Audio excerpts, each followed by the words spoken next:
तब मुझे आज ज्ञान हुआ कि जो बड़ा त्यागी हो उसको प्रणाम करना चाहिए। और भीतर आप ही की कृपा से ज्ञान उद्भव भी हो गया। साधु ही बोल रहे हैं सेठ जी को कि आपके कृपा से ज्ञान उद्भव हो गए। यहां कबीर दास की उल्टी बानी, बरसे कंबल भीगे पानी, मामला उल्टा चल रहा है। बोला ये कैसे? बोला सेठ जी ये बताओ कि दुनिया बड़ा है या दुनिया बनाने वाला बड़ा है? बोला महाराज जी दुनिया बनाने वाला बड़ा है, जिसने दुनिया बनाया वो बड़ा है। तो हमने दुनिया का त्याग किया दुनिया बनाने वाले के लिए, और तुमने दुनिया बनाने वाले का ही त्याग कर दिया है दुनिया के लिए, इसलिए बड़े त्यागी तुम हो, तुमको हम प्रणाम करते हैं। महाराज प्रबोध जग गया सेठ जी में।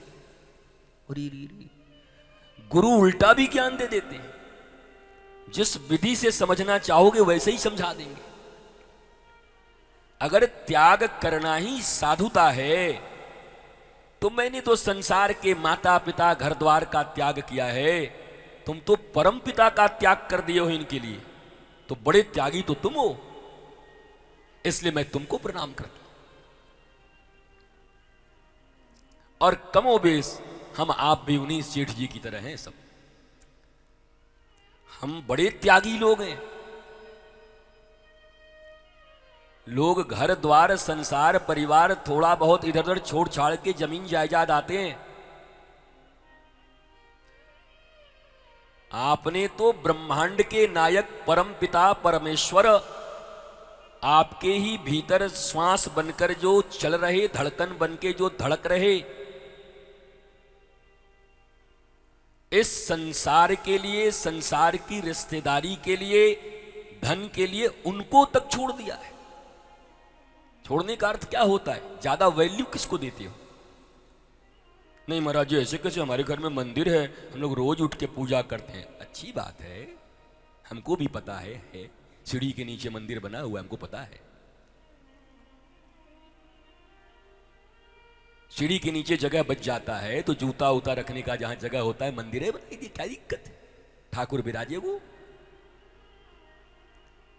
कौन सा ठाकुर को बिल्कुल अपने बेडरूम के बड़े साइज से साइज बना करके तुमने दे दिया है? कि दे दिया है अपने मास्टर बेडरूम से बड़ा, एक बड़ा बेडरूम बना करके ठाकुर जी को? दामाद जो साल में एक बार आवे उसके लिए कमरे बनवा के रख दिया।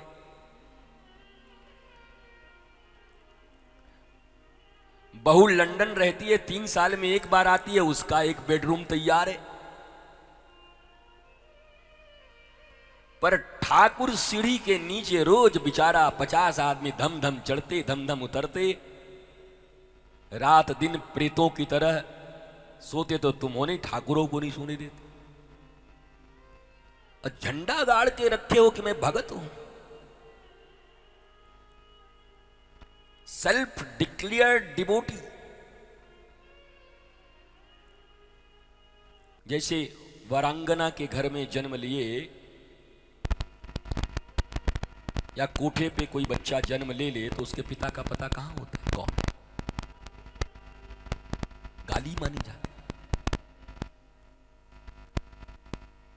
वैसे ही सनातन संस्कृति में निगुरा होना सबसे बड़ा गाली माना गया है। जो कोई ये कहे हमको तो अभी तक गुरु मिले ही नहीं, वो ठीक बाप से भी बड़ी गाली है। क्योंकि पिता तो इस संसार का है और वो सदगुरु उस परम पिता से मिलाने वाला है। इस पिता से भी ऊपर का दर्जा उसको प्राप्त है एक जगह पर। इसलिए अगर वो नहीं है तो बड़ी गाली मानी जाती है इस जगत में। 5 वर्ष के ध्रुव जब जा रहे थे तपस्या को, तो भगवान ने कहा नारद जी जाओ जाओ, इसको दीक्षा दे दो, नहीं तो इसका दर्शन तो होने वाला है नहीं इसको। अरे बोला महाराज जी बड़ा कठोर तपस्या करने वाला है। बोला कछु करेगो हम दर्शन नहीं देंगे, क्योंकि निगुरा है ये। तो नारद जी ने ध्रुव को वन जाने से पहले रोका, डराया, धमकाया, बाघ खा जाएगा, सांप काट लेंगे, भोजन नहीं मिलेगा, तू बालक है, अभी गुस्सा में है, फिर मैया याद आवेगी। और ये बोलते बोलते नारद जी दौड़ के और पेड़ पे चढ़ गए। अरे शेर शेर शेर। अब यहां भरे पांडाल में बीच में खाली कोई कह के उछल जाए सांप, पूरा पांडाल खाली, बाबा जी अकेले बैठे हुए यहां, पांडाल और पंखे को कथा सुनाएंगे फिर हम, कोई नहीं बचेगा। जान है तो जहान है।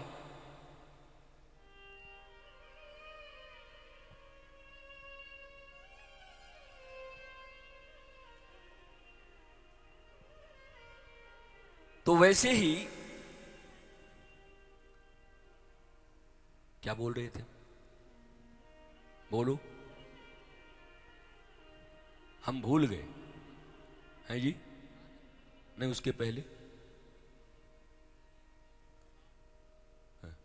है। अच्छा राम नहीं भैया, ध्रुव, राम कहां बन जा रहे हैं, तुम भी बड़े आचार्य हो भाई। बताओ, राम को वन भिजवा करके और नारद जी से दीक्षा दिलवा रहा है महाराज, नया रामायण लिखोगे क्या। तो ध्रुव को नारद जी ने इंटरसेप्ट किया, दौड़ के पेड़ पे चढ़ गए और ध्रुव खड़ा होके ऐसे मुस्कुराता रहा। अरे बोला तो डर नहीं लाग रहा है, जल्दी भाग। बोला नारद जी, ईश्वर के पथ पे जो बालक निकल चुका है उसको अगर शेर और बाघ से डर लगे तो उसको मरी जाना चाहिए, भगवान के द्वार पर जाना भी नहीं चाहिए। मैं डरता नहीं, ठाकुर के राह पे निकल चुका हूं। और नारद जी ने कहा क्या भैया क्या बात है, क्या मौज है देखो।